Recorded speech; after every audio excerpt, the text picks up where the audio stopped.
मैं डॉक्टर अमित भटनागर पंतनगर कृषि विश्वविद्यालय में सस्य विज्ञान विभाग में प्राध्यापक के पद पर कार्यरत हूँ। इस चैनल के माध्यम से मेरा यह प्रयास है किसानों तक सही जानकारी पहुंचे ताकि उसका लाभ वो अपनी खेती में ले सकें। आज जो मैं बात करना चाहता हूँ वो ये है कि फसल अवशेषों को या जो हमारे क्रॉप रेजिड्यू हैं उसको अगर हम जलाते हैं तो उसके कार्बन का क्या होता है। अगर हम नहीं जलाएंगे और उसको खेत में पड़े रहने देंगे, सड़ने देंगे, तो उस कार्बन से क्या बनेगा और हमारी जमीन की उत्पादक क्षमता को कैसे प्रभावित करेगा। देखिए, कोई भी फसल अवशेष है, डंठल है, पत्ती है, उसमें कार्बन काफी अच्छी मात्रा में होता है। लगभग 40 से 45% मात्रा में कार्बन ही होता है।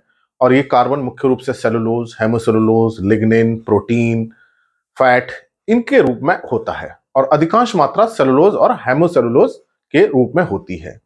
तो अगर हम पूरे प्लांट का एलिमेंट का कंपोजिशन निकालें तो जो कार्बन की मात्रा लगभग 40 से 45% आती है। हम ये मान सकते हैं कि आधा लगभग उसमें कार्बन ही है। अब ये जो कार्बन है, अगर इसको हम मिट्टी में सड़ने दें, इस रेजिड्यू को, तो ये कार्बन मिट्टी में जाके ह्यूमस बनाता है।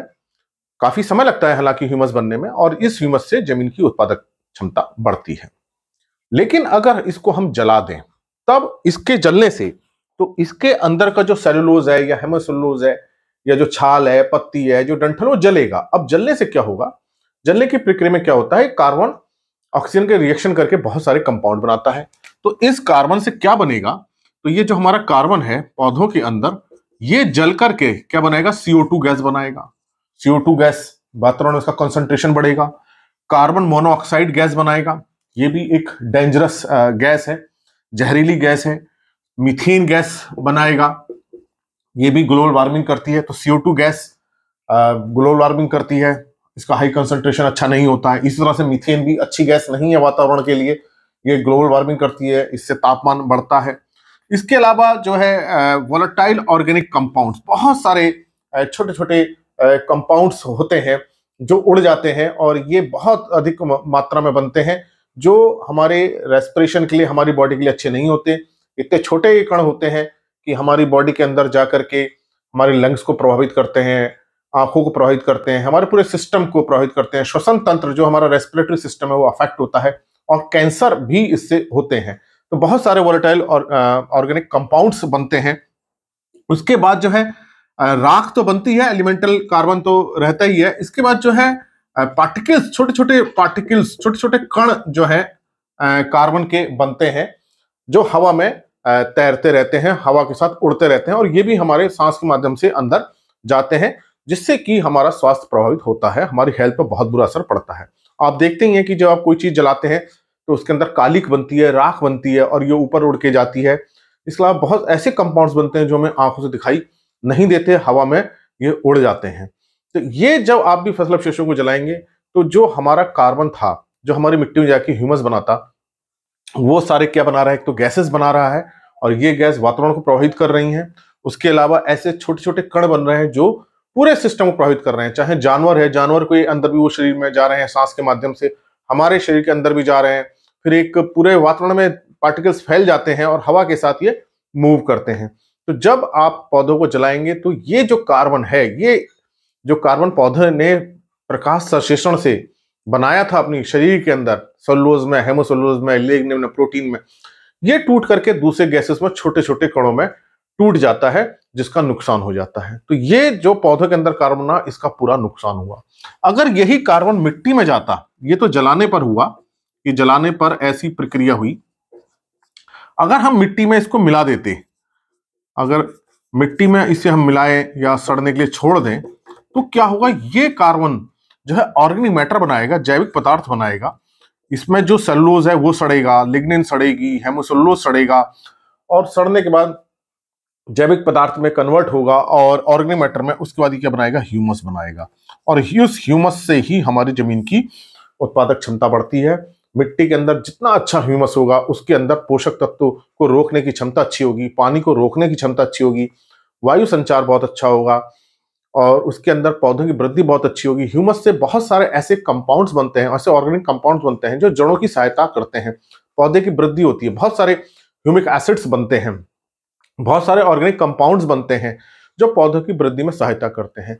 तो अब ये जो कार्बन है, अब देखिए जो ह्यूमस बनाता, हमारी मिट्टी की उत्पादक क्षमता को बढ़ाता, हमारी सॉइल फर्टिलिटी बढ़ती, जो भी हम खाद डालते उसका रिस्पॉन्स हमें अच्छा मिलता, पौधों से हमें अच्छी उपज मिलती, हमारे खेत हमारे अच्छे रहते। उसकी बजाय क्या हुआ, जलाने पर कार्बन सारा गैस में बन गया या कणों में, छोटे छोटे कणों में निकल गया, हमारे खेत से बाहर चला गया और उसने पूरा वातावरण को प्रदूषित तो किया ही किया, हमारी हेल्थ को भी प्रभावित किया, पशुओं की हेल्थ को भी प्रभावित किया। और ये ऐसे कण भी होते हैं जो अभी मैंने आपको बताया कि हमारे शरीर के अंदर जाके श्वसन तंत्र को तो प्रभावित करते ही हैं, हमारी सिस्टम को प्रभावित करते हैं, फेफड़ों को खराब करते हैं, कैंसर भी करते हैं। तो ये वोलेटाइल ऑर्गेनिक कंपाउंड, जिसको मैंने VOC लिखा है, वोलेटाइल ऑर्गेनिक कंपाउंड, बहुत बहुत सारे कंपाउंड्स होते हैं, केमिकल्स बन जाते हैं रिएक्शन होकर के, जो हमको नजर नहीं आते हैं। इसलिए आपके जो भी फसल अवशेष हैं उसको जमीन में सड़ाने का प्रयास करना चाहिए। अगर आप अपने खेत में नहीं सड़ा पा रहे हैं तो कहीं गड्ढा बना करके उसमें उसको कंपोस्ट बना लीजिए, उसकी खाद बना लीजिए, तो और वो फिर अपने खेत में डालें, ताकि आपके खेत का ह्यूमस बढ़े, जैविक कार्बन बढ़े और सॉइल की फर्टिलिटी बढ़े, उत्पादकता बढ़े। बिना ह्यूमस बढ़ाए खेत की उत्पादकता नहीं बढ़ सकती। हम ये सोचें कि यूरिया डाल दें, DAP डाल दें, MOP डाल दें तो खेत की उत्पादक क्षमता बढ़ जाएगी, वो तत्व उसी समय के लिए उपलब्ध होगा, उसी फसल के लिए उपलब्ध होगा, अगली फसल के लिए उपलब्ध नहीं होगा। फिर खाद के माध्यम से, जो रासायनिक उर्वरक के माध्यम से हम कुछ ही पोषक तत्वों को दे सकते हैं, सारे पोषक तत्वों को नहीं दे सकते हैं, उसके लिए बहुत खर्चा आता है। तो अगर ये हम फसल अवशेष है, क्योंकि उसने जमीन से ही सारे पोषक तत्व लिए हैं, कोई फसल उगी है जमीन में तो उसने मिट्टी से ही सारे पोषक तत्व लिए हैं और वापस मिट्टी में मिला दिया उसको, तो वापस मिट्टी में वो पोषक तत्व आ गए, तो फर्टिलिटी बनी रहती है, उत्पादक क्षमता बनी रहती है। तो ह्यूमस बनेगा तो मिट्टी की उत्पादक क्षमता बनी रहेगी, वही पोषक तत्व दोबारा मिट्टी के अंदर आ जाएंगे, तो हमें बाहर खाद के माध्यम से देने की आवश्यकता कम होगी। तो बिना ह्यूमस बढ़ाए खेत की उत्पादक क्षमता हम नहीं बढ़ा सकते और रासायनिक उर्वरकों का हमें ज्यादा प्रयोग करना पड़ेगा, जिससे हमारे खेती का खर्चा भी आएगा और सारे पोषक तत्व भी हम नहीं दे पाएंगे। इसलिए जो फसल अवशेष हैं उनको आप जलाएं नहीं, कोशिश यही करें कि हम खेत के अंदर उसको हैरो चला के, रोटावेटर चला के सड़ाने का प्रयास करें। अगर नहीं सड़ पाते हैं तो हम खेत से बाहर निकाल दें, पशु के चारे में प्रयोग कर लें, दूसरे काम में प्रयोग कर लें। अगर वो भी नहीं हो पा रहा है तो गड्ढा बना के उसे सड़ा लें, लेकिन उसे जलाएं नहीं, उसको किसी भी तरह से खेत में रिसाइकिल करने का प्रयास करें, ताकि जो पोषक तत्व उसके अंदर है वो वापस मिट्टी को मिल जाए और हमारी मिट्टी की जो हेल्थ है वो बढ़िया बनी रहे, क्वालिटी अच्छी बनी रहे। तो सॉइल हेल्थ, सॉइल क्वालिटी बनाए रखने के लिए जरूरी है कि हम जो भी फसल के रेजिड्यूज है, क्रॉप रेजिड्यूज बचे हैं, वो वापस जमीन को लौटा दें, वापस उसमें सड़ाने का प्रयास करें। तो अगर ये प्रयास करेंगे तो मिट्टी की उत्पादकता क्षमता बनी रहेगी और इसके साथ साथ जो वातावरण का प्रदूषण हो रहा है, जो पूरे सिस्टम की हेल्थ खराब हो रही है, सभी की, मानव की, पशु की, वातावरण की, वायुमंडल की, उसको भी हम रोक सकते हैं। और खास तौर से ये जो गैस निकलती है, CO2 gas, methane gas, carbon monoxide gas, ये बहुत डेंजरस गैसेज हैं।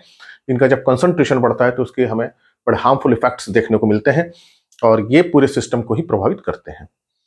तो ये आप प्रयास यही कीजिए कि हम हमारे खेत में जो भी रेजिड्यू हुआ है उसको हम जलाएं नहीं, उसका किसी दूसरे रूप में हम प्रयोग कर लें, ताकि खेत भी अच्छा बना रहे और हमारा वायुमंडल का जो हमारा वायुमंडल है वो भी अच्छा रहे, हमारी सेहत भी अच्छी रहे।